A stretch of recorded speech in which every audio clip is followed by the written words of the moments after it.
तो जब पहला क्लास में हम लोग पढ़ते हैं कि वाई पाइथन, याद होगा मैं पहला जब स्टार्ट करता हूँ तो वहाँ से स्टार्ट ही यही होता है। तो हम पहला क्लास में बताते हैं क्या, ये एक हाई लेवल लैंग्वेज है,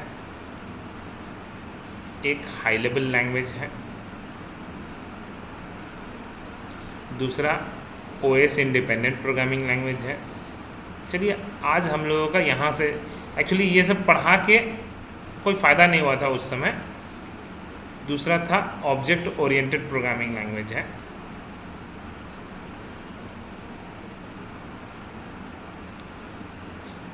है। ये तीनों चीज़ को मुझे अच्छे से समझना होगा, 1 2 3, ठीक है। इसके बाद दूसरा जो टॉपिक था वो भी फर्स्ट क्लास में ही पढ़ाए थे, फीचर्स ऑफ पाइथन या features of object oriented programming language, programming language. तो क्या क्या UPS का कॉन्सेप्ट होता है, ऑब्जेक्ट ओरिएंटेड प्रोग्रामिंग लैंग्वेज में क्या क्या नया नया टॉपिक आएगा। तो सबसे जो पहला आएगा वो है पॉलीमॉर्फिज्म। समझिएगा आप, आज हम लोगों को सबसे पहले समझ में आएगा कि ये है क्या। दूसरा, पहले तो मतलब समझते जाते हैं। चलिए, पॉली मतलब होता है मेनी और मॉर्फिज्म मतलब होता है फॉर्म, मतलब मेनी फॉर्म, मतलब अगर कहा जाए तो बहुरूपिया।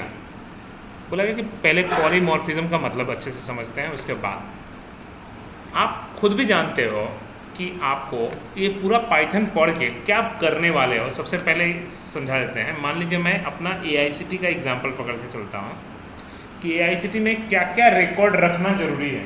तो AICT में सारे बच्चों का, मतलब सारे स्टूडेंट्स का रिकॉर्ड रखना बहुत ज़रूरी है।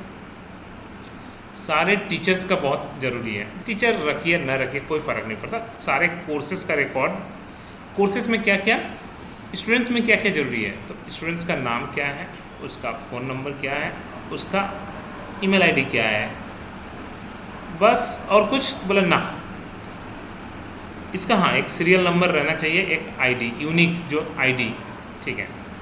कोर्स का ID, कोर्स का नाम क्या है, कोर्स का फीस क्या है, कितना ड्यूरेशन का कोर्स है, ओके। तीसरा लास्ट, ऑर्डर टेबल, ठीक है।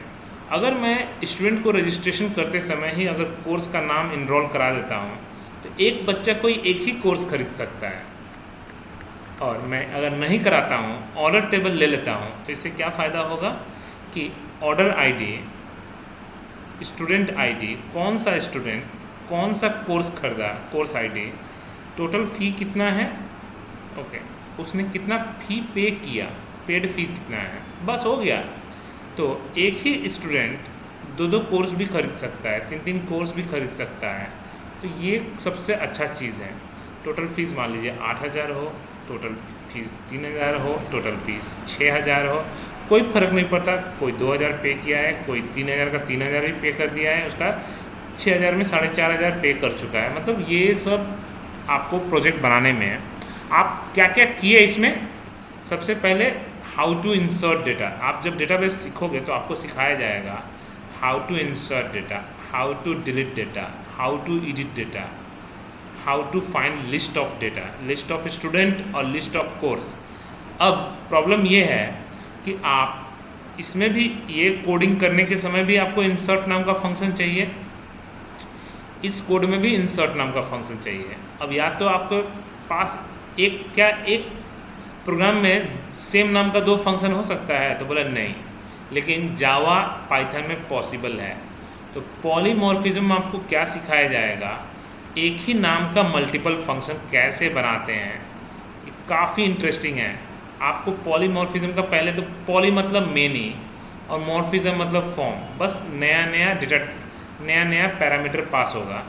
तो हम लोग क्या बोले, मेनी फॉर्म, ये किस लिए काम आता है, बोला गया कि हम लोग एक ही क्लास में क्लास कैन हैव जब पढ़ेंगे तो और अच्छे से समझ में आएगा। Multiple function with same name is known as polymorphism. Okay, कोई बात नहीं, दूसरा जो उससे भी ज़्यादा इम्पॉर्टेंट है वो है इनहेरिटेंस। सबसे पहले आप चीज़ों को समझिए अच्छे से। इनहेरिटेंस मतलब क्या होता है, इसमें पेरेंट क्लास और चाइल्ड क्लास का कंसेप्ट है, दोनों को आपस में लिंक भी कर सकते हैं। पेरेंट क्लास का भी जितना ऑब्जेक्ट बनाना है वो बना सकते हैं। मन में एक ही चीज़ आएगा, सर पढ़ के क्या मिला मुझे। आप समझना, आपको ये नहीं पढ़ना है, ये अगर पढ़ने जाइएगा आपको काम सीखना है। पहले तो काम सीखना है कि इनहेरिटेंस पढ़ के मुझे क्या मिलने वाला है। चलिए आपको मैं समझाता हूँ फिर से वापस। आपको अभी जो मैंने टास्क बताया कि मेरे पास एक स्टूडेंट नाम का टेबल होगा, एक स्टूडेंट नाम का टेबल होगा, एक कोर्स नाम का टेबल होगा, एक ऑर्डर नाम का टेबल होगा। अगर आपस में लिंक नहीं करेंगे तो काम कैसे होगा। बोला गया इससे क्या फ़ायदा होता है कि जो कोड मैं इसमें लिख चुका हूँ सेम कोड को मैं आराम से यूज़ कर सकता हूँ ऑर्डर टेबल में। ये हुआ इनहेरिटेंस, मैंने parent class child class.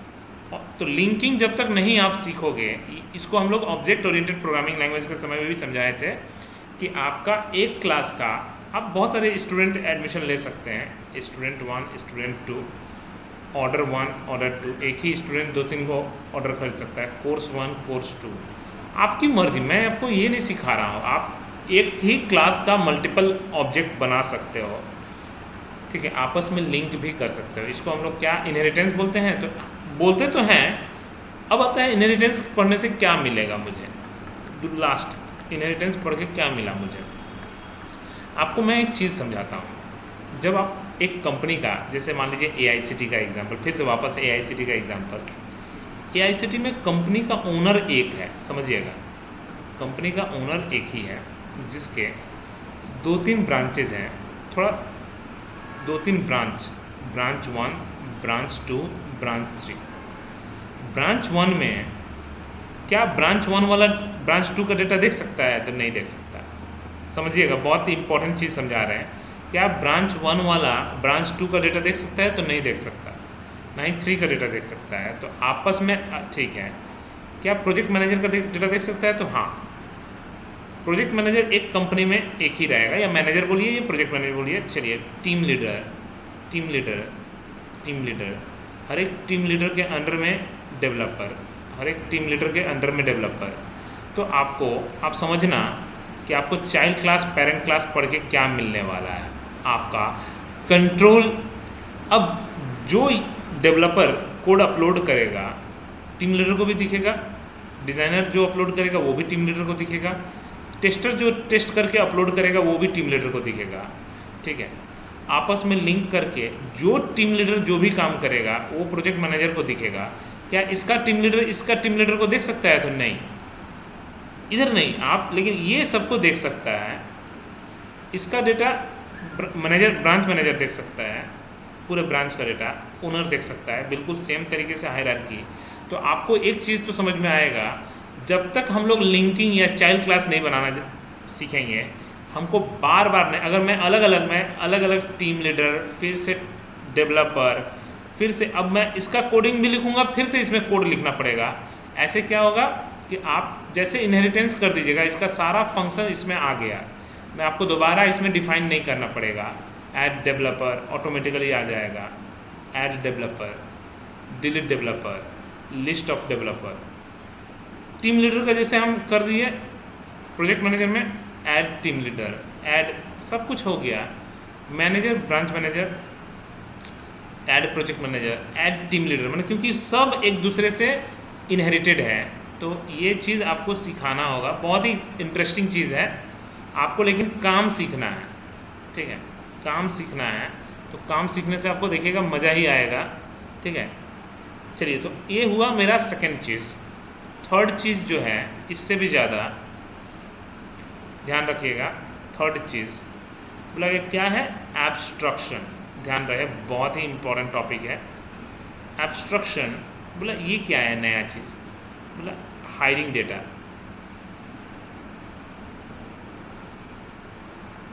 Hiding data ये लास्ट क्लास में सिखाए थे क्या, समझाए थे? तो हाँ हाई सर, एब्स्ट्रैक्शन का नाम बोले थे, हाइडिंग डेटा नहीं बोले। ओके चलिए एब्स्ट्रैक्शन मैं समझा देता हूँ, ठीक है। तो हाइडिंग डेटा ये बोला, ये है क्या, पढ़ के क्या मिलेगा। अब सोचो एक ही कंपनी में ओनर को जो दिख रहा है, क्या ब्रांच मैनेजर को दिख रहा है? तो नहीं, सब कुछ तो नहीं दिख सकता, सिर्फ अपने ब्रांच का दिख सकता है। तो यही है हाइडिंग डेटा। इसको हम लोग एक वर्ड में बात करें तो इसको हम लोग बोलते हैं रोल मैनेजमेंट। रोल मैनेजमेंट, एक कंपनी में बहुत लोग रोल, बहुत सारे रोल रहते हैं, सबके पास अपना अपना परमिशन दिया हुआ है कि वो क्या देख सकता है क्या नहीं देख सकता है, ठीक है। एक एग्जांपल के रूप में हम एक काम करते हैं, मैं आपको एक प्रोजेक्ट से समझाता हूँ। AICTsolution.com एक एग्जांपल बताते हैं। ये हम लोगों का एक सॉफ्टवेयर है जिसमें ये भी एक यूज़र हैं, हम भी एक यूज़र ही हैं, ठीक है। तो मैं अपना वाला लॉगिन करके समझाता हूँ। हमारे पास क्या क्या परमिशन है कि मैं सारे लोगों का, देखिए ध्यान से, हम सारे लोगों का अटेंडेंस भी देख सकते हैं, किसी पर्टिकुलर आदमी का भी अटेंडेंस देख सकते हैं। मान लीजिए मुझे अमर मंडल कब कब लॉगिन होते हैं मुझे देखना है, तो अमर मंडल देखिए अक्टूबर में तो बस एक आज ही लॉगिन हुए हैं, सितंबर में एकदम पूरा हिस्ट्री दिख गया, कितने बजे लॉगिन हुए हैं टोटल, ठीक है। अगस्त में कितने दिन लॉगिन हुए हैं पूरा टोटल, ठीक है। तो ये सब चीज़ें आपको, ठीक है, कौन कौन से प्रोजेक्ट पे काम कर रहे हैं ये भी आपको समझ में आ जाएगा, कौन कौन से प्रोजेक्ट पे काम करने वाले हैं, कौन कौन सा एक्सपायर डेट कवर हो गया है, कौन कौन सा विद इन डेट कंप्लीट हुआ है, ठीक है। तो मैं ये सब कुछ, ठीक है, प्लस कितना ऑर्डर क्या है, कौन लीव, कोई छुट्टी अगर मांग रहा है तो कैजुअल लीव इतना तारीख से इतना तारीख तक, ठीक है, अभी भी पेंडिंग है, ठीक है, वो सब एक्सेप्ट नहीं हुआ होगा, अगर अप्रूव कर देंगे तो अप्रूव, रिजेक्ट तो रिजेक्ट, क्लोज तो क्लोज, हमको करना नहीं है, ठीक है। मतलब कोई मैसेज मुझे भेजा है तो मैसेज भी मैं देख सकता हूँ। अमरनाथ एक मैसेज मुझे भेजे हैं यहाँ पे, ठीक है, क्लाइंट इवेंट, तो ऐसे करके मैं कोडिंग कर सकता हूँ, ठीक है। तो हम लोग, हमारे पास क्या है कि हमारे पास जो जो परमिशन, बिल्कुल सेम तरीके से मैं आपको एक और चीज़ दिखाने वाला हूँ। मान लीजिए सेटिंग में गए, सेटिंग में जाके ऐड एक्सेस रोल, ठीक है, आपको समझा रहे हैं एक डेवलपर के पास क्या क्या रोल है। वो सिर्फ टास्क प्रोजेक्ट क्रिएट नहीं कर सकता है, डेवलपर क्यों प्रोजेक्ट क्रिएट करेगा, टीम लीडर प्रोजेक्ट क्रिएट कर सकता है। तो चलिए, इंडियन शिफ्ट टीम लीडर, हाँ, can create project, can edit project, but delete नहीं कर सकता। कैन ऐड और remove project member, can create task, can create, लेकिन डिलीट नहीं कर सकता। आपको यही है परमिशन, ये है एब्स्ट्रक्शन, कि आपको रोल मैनेजमेंट कैसे करना है। आपको बहुत ही इंटरेस्टिंग है चीज़ें सीखना, जितना आप आगे बढ़ोगे उतना ही समझते जाओगे, ठीक है। रोल मैनेजमेंट, ओके, ठीक है। 4 नंबर बोला गया क्या, इनकैप्सुलेशन। इनकैप्सुलेशन बोला गया, मतलब क्या होता है भैया, ये होता है after role management. After role management, जब रोल मैनेजमेंट, मतलब आपको एक एग्जांपल से हम समझाते हैं। एक फेसबुक, देखिए फेसबुक या व्हाट्सअप बेस्ट है, व्हाट्सअप, ठीक है। व्हाट्सअप ने मार्केट में अपना ऐप चला दिया, ठीक, हम भी यूज़र हैं, आप भी एक यूज़र हो, कोई तीसरा पर्सन भी, क्या किसी को एक्स्ट्रा परमिशन मिला है? तो नहीं, सबको इक्वल परमिशन ही है, ठीक है। बट फिर भी मैं अपने जाके इस सेटिंग में जाके मैं चाहता हूँ किसी को ब्लॉक करना, क्योंकि वो मेरा है भाई, मैं अपना, मुझे जो परमिशन मिला है वो मैं कर लिया, ठीक है, वो मुझे दिख रहा है, ठीक है। मैं अपने स्टेटस में ओनली मी कर दिया, सिर्फ मैं देख सकता हूँ। Only some friend, particular friends देख सकते हैं, ठीक है, ऑल फ्रेंड्स, सब फ्रेंड देख सकते हैं। तो मतलब आप यहाँ पे public keyword, protected keyword and private keyword, 3 keyword आपका पूरा का पूरा काम करेंगे। तो ये था मेरा आफ्टर रोल मैनेजमेंट, आपको मैं समझा रहा हूँ। इससे मैं आपको यही जो प्रोजेक्ट अभी बताया उसी प्रोजेक्ट में आपको समझा रहा हूँ। जैसे मैं अपने इवेंट में जाके मैं कुछ अगर चीज़ें मैं चाहता हूँ, जैसे आज 1 तारीख है, कल 2 तारीख को मैं छुट्टी अनाउंसमेंट करना चाहता हूँ। तो अनाउंसमेंट करने के लिए मुझे क्या होगा, अनाउंसमेंट करने के लिए मुझे बस यहाँ जाना है, अनाउंसमेंट, कुछ अनाउंसमेंट करना है, तो मैं डायरेक्टली यहाँ से डायरेक्टली चेंज कर सकता हूँ कुछ भी, गांधी जी का जो भी है छुट्टी है, ठीक है, तो हॉलीडे कुछ भी लिख सकते हैं। बोला गया कि सबको दिखाना है, कुछ लोगों को दिखाना है, वो पूरा का पूरा आपके ऊपर। मैं मान लीजिए गार्जियन मीटिंग, कुछ भी हमें आपको दिखा रहे हैं, गार्जियन मीटिंग, कुछ अगर डिस्क्रिप्शन है तो डिस्क्रिप्शन लिख सकते हैं, कुछ डिस्क्रिप्शन है तो डिस्क्रिप्शन लिख सकते हैं। फ़िलहाल मुझे करना नहीं है। कितने तारीख को मीटिंग स्टार्ट होगा, ठीक है, कितने बजे ख़त्म होगा, मान लीजिए 2 बजे, हम वैसे ही बस लिख रहे हैं। कहाँ पे मीटिंग होगा, मान लीजिए दुर्गापुर में ही मीटिंग होने वाला है। प्रायोरिटी कितना है मीटिंग का, 1 2 3, वो लेवल सेट करना पड़ता है अपने मन से, ठीक है। यहाँ पे रहता है कि आप प्रायोरिटी सेट, अच्छा कौन से क्लाइंट के संग, कोई क्लाइंट के संग बोला ना, कोई क्लाइंट के संग नहीं मीटिंग है, only me, all team member, specific team member, मतलब इसमें से सोमोबो लायक सिर्फ मीटिंग में रहेंगे, कोयल देव मीटिंग में रहेंगे, सायन रॉय मीटिंग में रहेंगे, जितना ये है आफ्टर रोल मैनेजमेंट। अच्छा, क्या ये मंथली होगा या वीकली होगा या मीटिंग या वन टाइम होगा, आपकी मर्जी। आप पूरा का पूरा यहाँ पे कंट्रोल दे दिया हुआ है कि ये मीटिंग जो होगा ये मंथ में एक बार होगा या वीक में एक बार होगा, और कितनी वीक में 3 बार होगा, आपकी मर्जी, आप जैसा चाहते हो वैसा।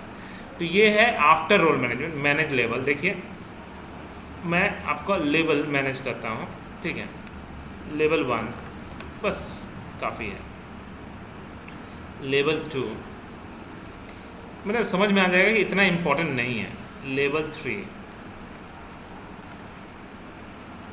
बस, लेवल 4 बहुत ही अर्जेंट है, जो भी आप चाहते हैं अलग अलग कलर से दे दीजिए।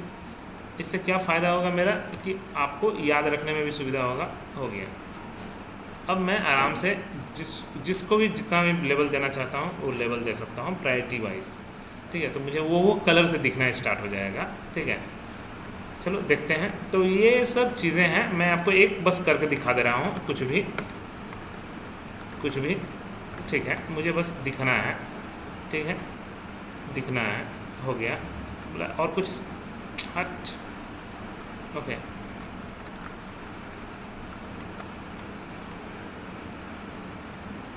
ओके, हाँ, प्रायोरिटी मान लीजिए 4, ओके, कौन से क्लाइंट के संग, किसी भी संग, ऑल तो बोला नहीं, कुछ क्लाइंट अगर चूज़ किए तो, अगर क्लाइंट नहीं चूज़ किए तो इस क्लाइंट को हट गया। स्पेसिफिक मेंबर मैं चाहता हूँ सिर्फ एक जन को मीटिंग में रखना, सिर्फ, चलिए राहुल चटर्जी, और क्या जी, मान लीजिए कोई भी कोयल दे एग्जाम्पल, सेव। ये कलर से भी चेंज हो गया, आपको जब खोल के पढ़ना है, एडिट इवेंट बाद में कर सकते हो। तो ये है आफ्टर रोल मैनेजमेंट, ठीक है, इनकैप्सुलेशन। जब सब कुछ कवर हो गया, अब मेरा स्टार्ट होगा, यहाँ तक आपको हर एक उप्स का कंसेप्ट में अब शुरू होगा एक्सेप्शनल हैंडलिंग, गलती को कैसे हैंडल करना है, ये भी इम्पॉर्टेंट है। आप कोई भी हाई लेवल लैंग्वेज पढ़ेंगे, अगर ये सब नहीं समझेंगे तो गलती कैसे पकड़ेंगे, उसको कैसे सॉल्व करेंगे। बोला गया, जैसे एग्जांपल दीजिए, जैसे मान लीजिए आपको कहीं पे अपलोड इमेज रहा, अपलोड इमेज आपने क्या किया, आपने एक PDF अपलोड कर दिया, तो क्या होगा, एरर मारेगा कि नहीं मारेगा, लेकिन लंबा चौड़ा एरर नहीं मारेगा, आपको बस बोल देगा कि .png या .jpg ही सपोर्ट करेगा, अदर कोई एक्सटेंशन सपोर्ट नहीं करेगा। तो ऐसे करके आपका गलती को कैसे हैंडल करना है, ये सब चीज़ें सीखेंगे, ठीक है। जब ये सब सीख जाएंगे, उसके बाद लास्ट में मल्टी थ्रेडिंग,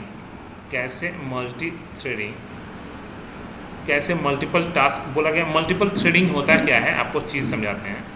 हमारे लैपटॉप में देखिए, ये है सबलाइन, ये है फाइल मैनेजर, ये है गूगल क्रोम, ऐसे कुछ भी होगा, मुझे क्या लेना देना।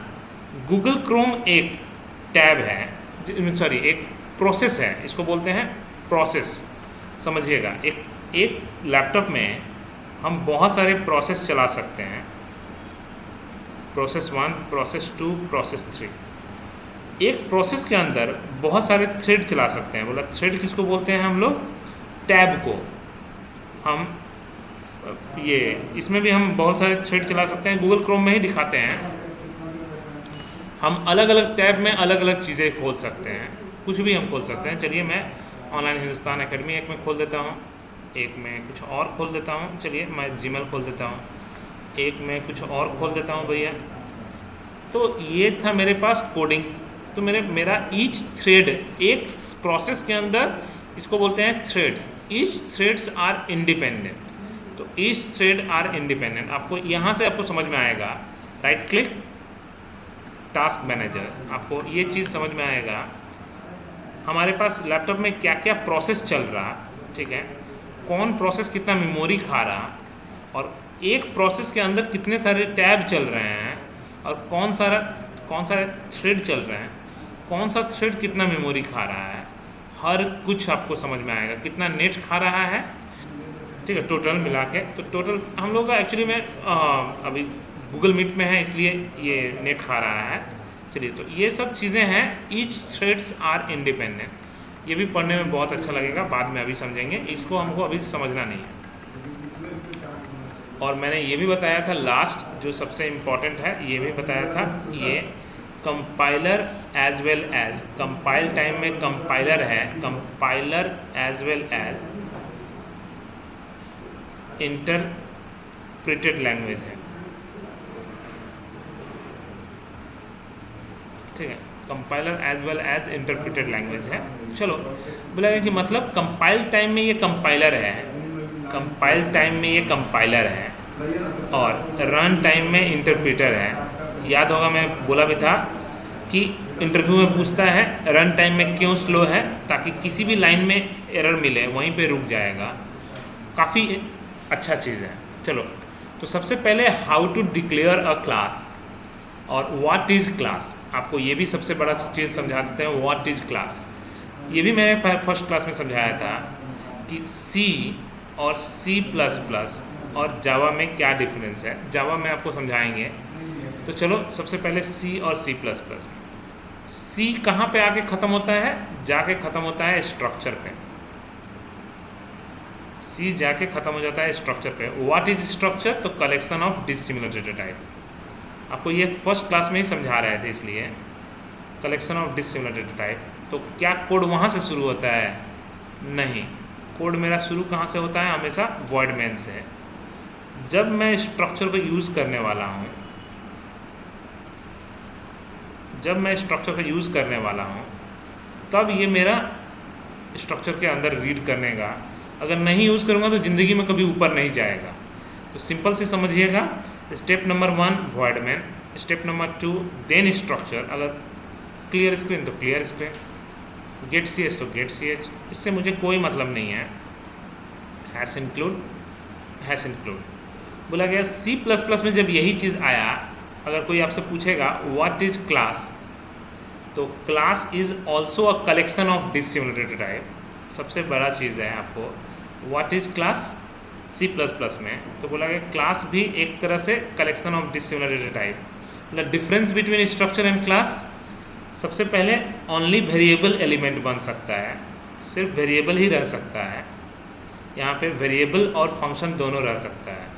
यहाँ पे वेरिएबल भी बन सकता है और साथ में फंक्शन भी बन सकता है। मतलब क्या कहना चाहते हैं? मतलब ये कहना चाहते हैं कि हम लोग, ठीक है, हम लोग वॉइड फंक्शन का नाम बोला, मतलब एक अगर मैं प्रोजेक्ट बनाऊँ, जैसे आप लोग को शॉपिंग साइट का अगर एक प्रोजेक्ट बनाता है, एक प्रोडक्ट का नाम क्या है, उसका मान लीजिए प्राइस क्या है, उसका डिस्काउंटेड प्राइस क्या है, यहाँ तक ठीक है। डिस्काउंटेड प्राइस के बाद टोटल प्राइस क्या होगा, ठीक है, कूपन कोड अप्लाई करने के बाद या GST अप्लाई करने के बाद टोटल प्राइस क्या होगा, कैलकुलेशन अगर मुझे करना है तो ये नहीं कर सकता, ये कर सकता है। तो क्योंकि इसमें कैलकुलेशन भी हम कर सकते हैं क्योंकि फंक्शन है साथ में। ओके, बोला गया what is C++, what is class, तो class is also a collection of dissimilar data type having variable as well as function. ठीक है, बोला गया क्या कोड यहाँ से शुरू होगा? नहीं, C++ में भी कोड कहाँ से शुरू होगा? मेन फंक्शन से। इसीलिए तो ये भी OS डिपेंडेंट होता है। ओके, क्लास में क्लास कीवर्ड कैसे क्लास का ऑब्जेक्ट बनाते हैं? क्लास का नाम, ऑब्जेक्ट का नाम, बिल्कुल सेम तरीके से सुनिएगा। तो क्लास के अंदर किसी भी एलिमेंट को एक्सेस करने के लिए मुझे ऑब्जेक्ट चाहिए ही चाहिए, ठीक है। आपको पाइथन में सबसे बड़ा क्या खास बात है, पाइथन में आप क्लास कैसे डिक्लेयर करोगे, बहुत ही इंटरेस्टिंग है,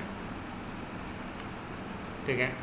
क्लास के अंदर मैं तो यही अच्छा चीज़ है कि क्लास के अंदर आपके पास क्या क्या खास बात है, आप किसी भी डेटा टाइप को लिख सकते हो। Class is also a collection of dissimilar data type having function as well as variable. तो function as well as variable, तो जो आप पढ़ के अभी तक आए हो, जो भी कोड लिखना चाहते हो, क्या क्लास के अंदर कभी घुसेगा, तो बोला नहीं। क्या मेन फंक्शन लगता है पाइथन में, तो बोला नहीं, वो भी नहीं लगता। इसलिए ये ओएस इंडिपेंडेंट है, क्योंकि मेन फंक्शन नहीं रहता। तो क्लास का कैसे ऑब्जेक्ट बनाते हैं पाइथन में, बहुत ही इजी है। तो ये है मेरा पाइथन, समझ में आ रहा है?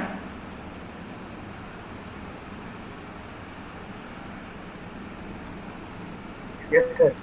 जी। तो क्लास को कैसे डिक्लेयर करते हैं, व्हाट इज़ क्लास, क्लास क्या है। अब एक चीज़ समझना, एक बोला कि सर एक साथ लिखने से क्या फ़ायदा होता है, एक साथ होता है, इसको बोलते हैं बंडल करना। मतलब आप खुद सोचो, आपको बहुत सारे, मान लीजिए आपके घर में बहुत सारे सामान हैं, आपके पास बहुत सारे सामान हैं, तो आप अगर अकेला ले जाओगे तो बहुत बार लेके जाना पड़ेगा। तो आप लोग क्या करते हो, बांध देते हो, एक ही में रैप कर देते हो। तो इससे क्या, जब भी जाएगा तो ये एक साथ ही जाएगा। तो मैंने कहना क्या चाहते हैं, क्लास में बोलिए। डेटा टाइप सेम होगा ना? डेटा टाइप सेम क्यों होगा, डेटा टाइप डिफरेंट भी तो ले सकते हैं हम। Similar data type, collection of dissimilar data type, दोनों हो सकता है। क्लास में देखिए, जैसे वेरिएबल इंटीजर भी बन सकता है, फ्लोट में। अरे जो सी में है वही चीज़ तो है। सी में स्ट्रक्चर क्या है, तो स्ट्रक्चर है collection of dissimilar data type.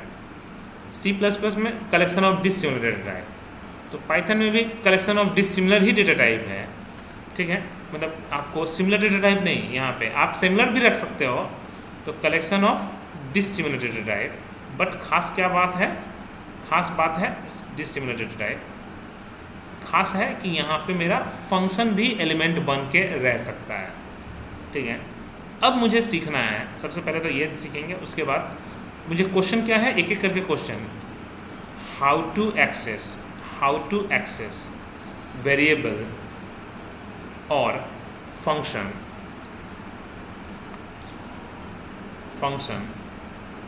From outside, बाहर से हम कैसे, ठीक है, ओके, बाहर से हम कैसे वेरिएबल और फंक्शन को एक्सेस कर सकते हैं इनसाइड क्लास के एलिमेंट को कैसे हम बाहर से एक्सेस कर सकते हैं। चलिए मैं एक काम करता हूँ, IDLE, चलिए तो मुझे एक एक करके समझते जा रहे हैं। लिए चलो एक काम करते हैं, क्लास का नाम इतना अच्छा है, जावा से तो काफ़ी अच्छा है, क्योंकि जावा में जो क्लास का नाम देंगे वही फाइल का नाम देंगे, वॉइड मेन का चक्कर, बहुत सारे झमेला है। यहाँ पे वो सब झमेला नहीं है। x = 5, y = कुछ भी v, z = यहाँ पे तो अच्छा चीज़ क्या है कि मेरा लिस्ट भी ले सकते हैं, टपल भी ले सकते हैं, कुछ भी ले सकते हैं। DEF फंक्शन का नाम, ध्यान से बोला गया कि प्रिंट हेलो, ओके, बोला गया कि हो गया, तो हाँ ये ऑलमोस्ट कंप्लीट, ठीक है। मेरा क्वेश्चन क्या था, सबसे पहले access elements of a class from outside, बाहर से कैसे हम एक्सेस कर सकते हैं। तो बोला गया ऑब्जेक्ट बना के, कैसे ऑब्जेक्ट बनाते हैं पाइथन में, बहुत ही सिंपल है, ठीक है। तो ये मेरा क्या हुआ, क्रिएट एन ऑब्जेक्ट और प्रिंट, पहले इसको हम फंक्शन को अभी बाद में करेंगे, फंक्शन को, क्योंकि फंक्शन को करने जाएंगे तो आप फंस जाइएगा अभी। Print ob1.x, ob1.y, dot operator लगा के मैं आराम से किसी भी एलिमेंट को एक्सेस कर सकते हैं। ob1.z, एक बार करके देखते हैं। डेस्कटॉप 3, चलिए कोई भी मतलब नहीं है मुझे। बोला आराम से, बोला कि डायरेक्टली क्या कर सकते थे, एक्स वाई जेड को क्या मैं डायरेक्टली एक्सेस कर सकता था? बोला नहीं, लंबा चौड़ा एरर मार दिया, x is not defined, but object बना के मैं कर सकता हूँ। ऑब्जेक्ट क्या हुआ, तो समझ लीजिए एक तरह से ये एक कंपनी हुआ, जिस ऑब्जेक्ट कौन हुआ तब, कंपनी का जो गवर्निंग बॉडी होते हैं, जो जैसे एचआर डिपार्टमेंट हुआ, मैनेजमेंट डिपार्टमेंट हुआ, डायरेक्टर हुआ, वो लोग ये हुए। तो वो लोग क्या कर सकते हैं, किसी भी वेरिएबल को एक्सेस कर सकते हैं। क्या फंक्शन को भी एक्सेस कर सकते हैं? देखते हैं, क्या फंक्शन को भी एक्सेस कर सकते हैं? तो बोला देखते हैं, ob1.fun1 क्या डायरेक्टली एक्सेस कर सकते हैं? बोला कुछ लंबा चौड़ा एरर मारा, ये क्या कुछ बोला है, fun1 टेक्स 0 पोजीशन। एक्चुअली में क्या है कि फंक्शन बाहर में लिखने का तरीका यही है, अगर हम बाहर में एक फंक्शन लिखेंगे तो यही है, लेकिन क्लास के अंदर फंक्शन लिखने का तरीका ये है ही नहीं। बोला इसमें एक सेल्फ कीवर्ड लगता है बाय डिफ़ॉल्ट, ठीक है। बोला क्यों लगता है वो मैं बाद में समझा रहा हूँ, ठीक है। आपको हम बताए भी थे, पाइथन एक स्ट्रेट फॉरवर्ड लैंग्वेज है, जिसका मन किया लिखेंगे, जिसका मन किया नहीं लिखेंगे, ऐसा नहीं है, सबको लिखना ही है। मतलब जो सिखाया जाएगा एक ही चीज़ सिखाया जाएगा, ताकि सबका लिखने का कोडिंग का तरीका एक ही रहे। देखिए कितना अच्छा है कि हम लोग बाहर से हम तो how to elements access elements of a class from outside. Elements मतलब एलिमेंट्स में क्या क्या, तो वेरिएबल कैसे एक्सेस करेंगे और फंक्शंस कैसे एक्सेस करेंगे। ये मेरा सबसे पहला कोड हुआ। बोला दूसरा क्वेश्चन, एक्सेस एलिमेंट्स, ठीक है, elements from of a class from inside.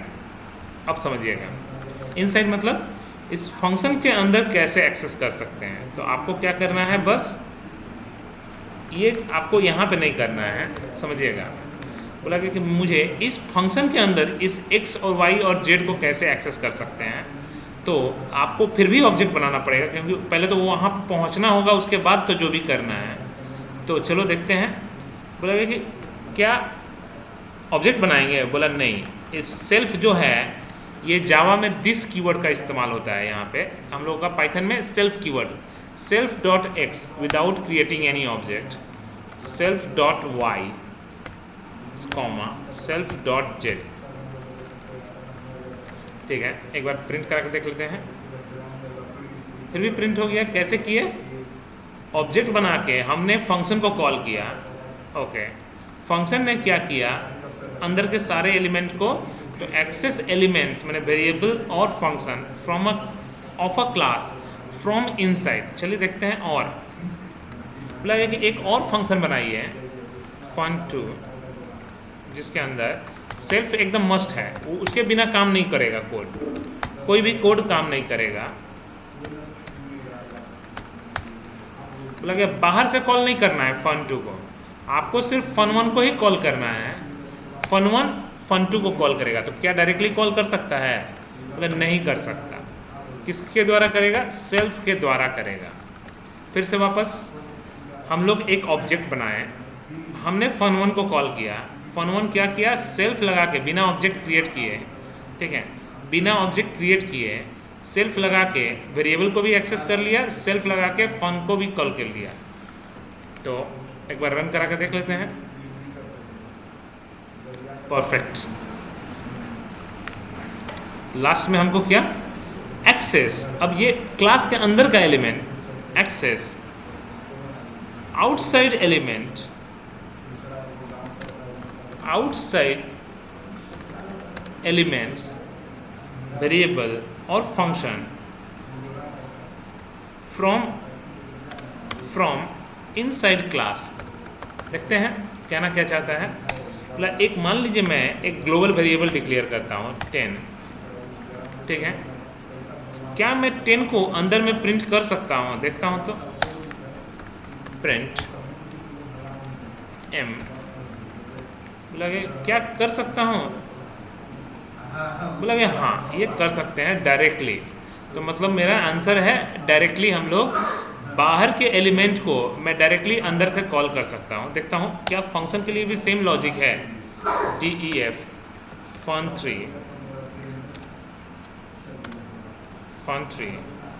print welcome. क्या हम डायरेक्टली fun3 को कॉल कर सकते हैं? रन कराइए।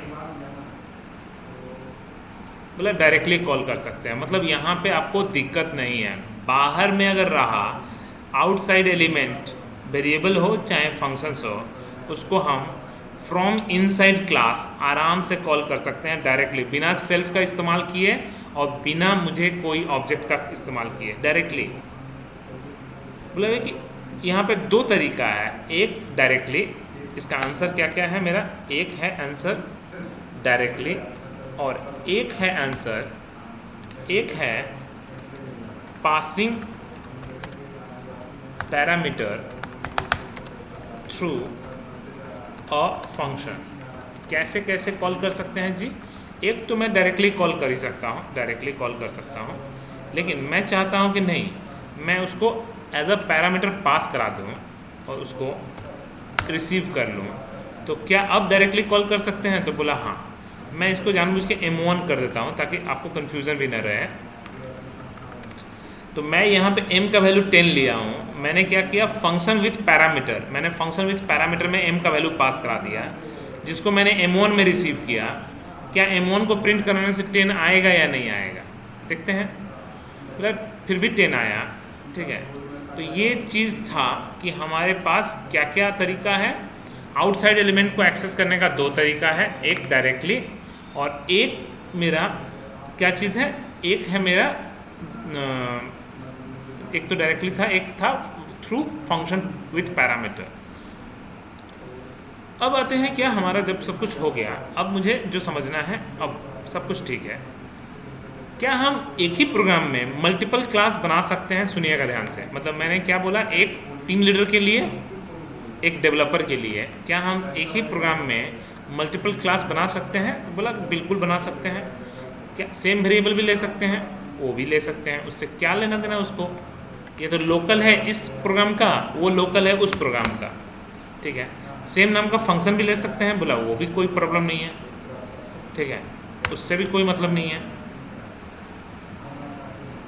और सब कुछ समझा रहे हैं। चलिए, तो मैंने एक काम किया, बस हाइफन हाइफन हाइफन। चलिए अब आते हैं क्या, अब नज़र अब एकदम गिद्ध की तरह रखिएगा, इससे हमको कोई मतलब नहीं है। अब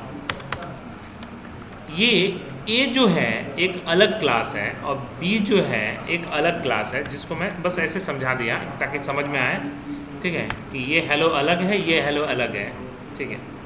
ओके, m1 को मुझे ज़रूरत नहीं है, फालतू ये सब चीज़ों को हटा दीजिए। हम लोग बस आपको सिखा रहे हैं, ठीक है।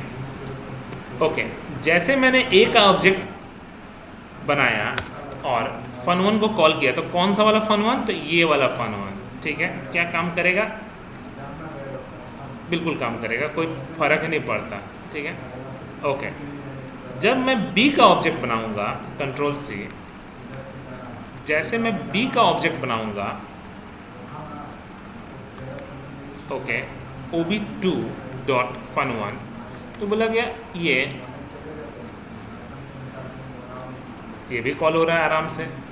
अब क्वेश्चन ये है, सुनिएगा ध्यान से, क्वेश्चन ये है कि हम लोग यहाँ तक कोई दिक्कत नहीं है, ठीक है, यहाँ तक दिक्कत नहीं है। अब दिक्कत ये है कि मैं जानबूझ के कैसे कैसे कंफ्यूज, बस आपको हर तरीक़ा से सिखा रहा हूँ। तो बोला गया क्या, अब मैं इसको जानबूझ के थोड़ा सा वेरिएबल को चेंज करिए, p, ओके, इस वेरिएबल को मैंने p कर दिया। प्रॉब्लम ये है, क्वेश्चन है, देखिए ध्यान से, एक्सेस p वेरिएबल या फिर b क्लास के एलिमेंट को मुझे एक्सेस करना है फ्रॉम a क्लास। क्या ये पॉसिबल है? ये एक अलग घर है, ये एक अलग घर है, समझिएगा, ये आपका कैसा हो रहा है, ये एक तरह से समझ लीजिए पड़ोसी क्लास वाला। जैसे आप समझ लेना, मैं आपको छोटा सा एग्जांपल देता हूँ। पड़ोसी के पास एक बाल्टी नाम का फंक्शन है, बाल्टी है, आपके पास टूटा हुआ मग है, लेकिन आपका मग ही काम आएगा, उसका बाल्टी उसके पास काम आएगा, हमको उससे कोई मतलब नहीं है। तो ये अलग है, ये अलग है। आपको यहाँ से यहाँ जाना हो या वहाँ वापस आना है, आपको बिना ऑब्जेक्ट बनाए क्या पॉसिबल है? तो बोला नहीं पॉसिबल है। देखते हैं, चलिए, तो मुझे P को एक्सेस करना है फ्रॉम दिस, क्या ये पॉसिबल है? देखते हैं। आपको क्या लगता है, पॉसिबल है या नहीं है? डायरेक्टली पहले प्रिंट करा के देख लेते हैं। डायरेक्टली प्रिंट P, लगे फटाक से एरर मारने वाला है, P इज अनडिफाइंड। अब क्या तरीका है सर?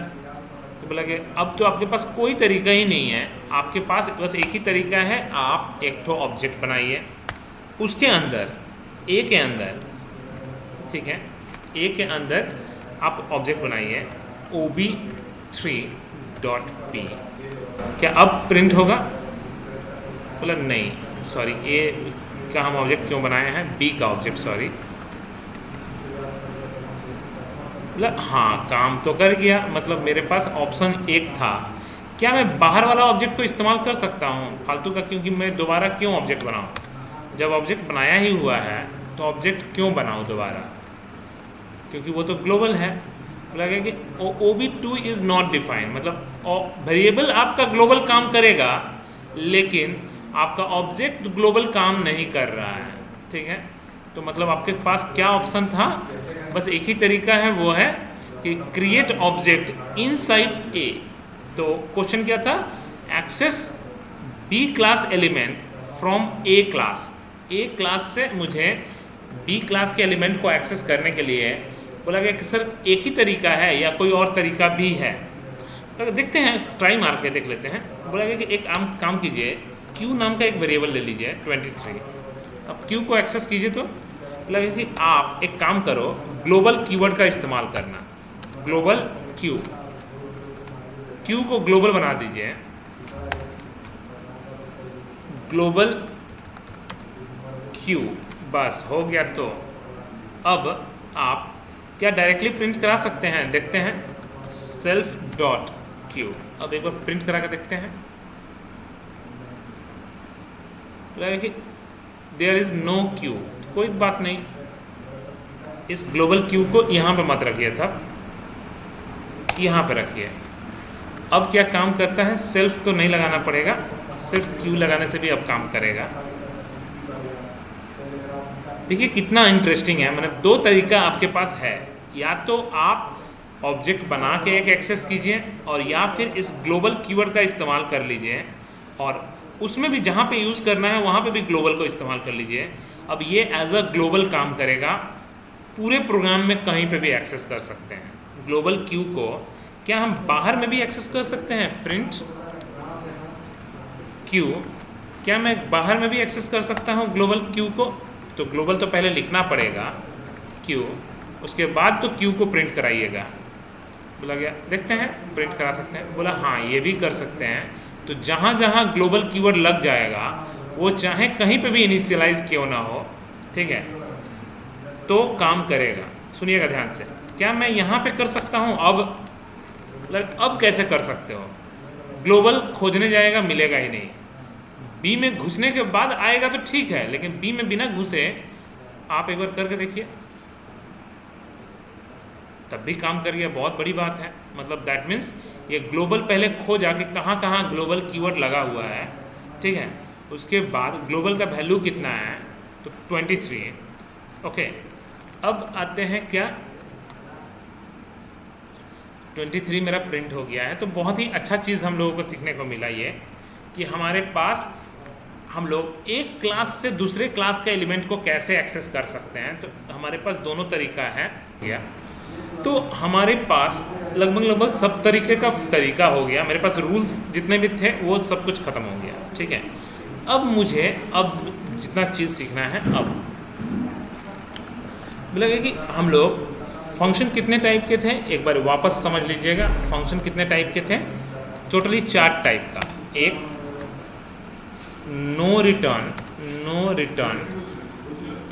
नो पैरामीटर, नो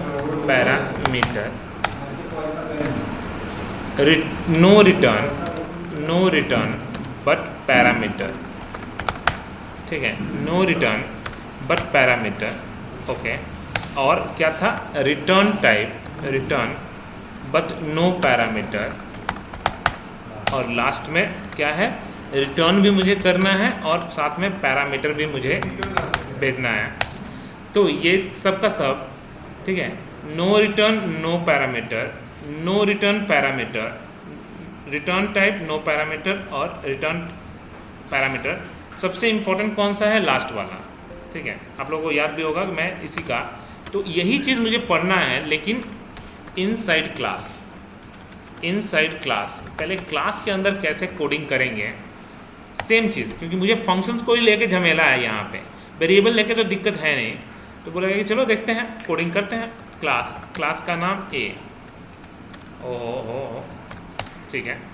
लेकिन मुझे बस एक फंक्शन बनाई है, फैक्टोरियल का ही फंक्शन, याद होगा आप लोगों को फैक्टोरियल का प्रोग्राम, ठीक है। एक पैरामीटर मुझे भेजना है, चलिए देखते हैं। क्या मैं ऐसे लिख सकता हूँ? तो नहीं, ये क्लास के बाहर रहेगा तो लिख सकते हो, क्लास के अंदर रहेगा तो ये मिनिमम चाहिए ही चाहिए। ये जब नो पैरामीटर भेजेंगे तब, जब विच पैरामीटर भेजेंगे तब आपको एक और पैरामीटर पास करना पड़ेगा। सुनिएगा आप, तो OB1 इज इक्वल्स टू ए नाम का एक फंक्शन, ठीक है। अब मुझे क्या करना है? OB1 के अंदर मैं फैक्ट नाम का फंक्शन कॉल करूँगा, फैक्ट नाम का फंक्शन कॉल करूँगा, जहाँ पे मैं जो भी आपको फैक्टोरियल, चलिए 5 का फैक्टोरियल हम लोग शुरू से सीखते आए हैं, 5 का ही फैक्टोरियल, तो आप 5 का ही फैक्टोरियल बनाइए। m is equals to 1 for loop x in range 1 से लेके 5 तक, तो n तक, तो n+1 तक, कॉमा 1, एक एक करके increment. m is equals to m into x हो गया। जो भी निकला रिटर्न नहीं करवाया अभी तक, सिर्फ प्रिंट करवाएंगे, तो प्रिंट करवाएंगे। तो याद होगा, मैं जब नो रिटर्न टाइप होगा तो क्या होगा? आपका फैक्टोरियल तो निकल गया, लेकिन ये कौन सा वाला हुआ? ये हुआ ये वाला तरीका। एक बार करके देखते हैं। काम तो किया, ए का ऑब्जेक्ट बनाए, जैसे मैंने 5 पास कराया तो 5 पास कराया, ठीक है, तो 5 का फैक्टोरियल निकल के आउटपुट भी आ गया, ठीक है। अब मैं चाहता हूँ कि नहीं, मुझे आउटपुट नहीं चाहिए, मुझे यहाँ से बट डेटा रिटर्न करना है। जैसे आप कोडिंग सीखे हो वही, बस थोड़ा चेंजेस है कि मैं क्या किया, n1 इज इक्वल्स टू एक Ctrl+C, n2, n3, तो n1 is equals to n1 plus factorial 7, n1 is equals to n1 plus factorial 3। चलिए एक काम करते हैं, बस अब हो गया। अब मुझे प्रिंट n1, तो मतलब सम भी हो रहा है, साथ में आउटपुट भी आ रहा है, तो जानबूझ के मैं प्रिंट लिख दे रहा हूँ ताकि समझ में आए। 5 का फैक्टोरियल इतना होता है, 7 का फैक्टोरियल इतना, तीनों को जोड़ने के बाद ऑटोमेटिकली आंसर भी आ गया, तो काफ़ी इंटरेस्टिंग है।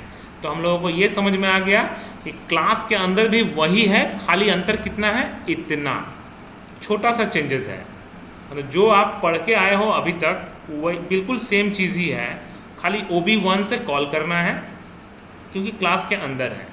फ़ायदा क्या है? फ़ायदा क्या है जी? फ़ायदा आपको अब समझा रहे हैं, अभी तक तो इनहेरिटेंस शुरू ही नहीं हुआ।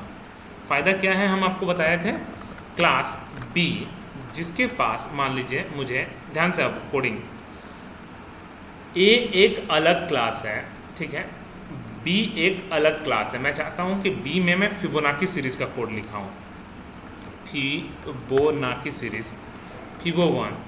बोला कि फिबोनाची सीरीज़ में क्या क्या लगता है?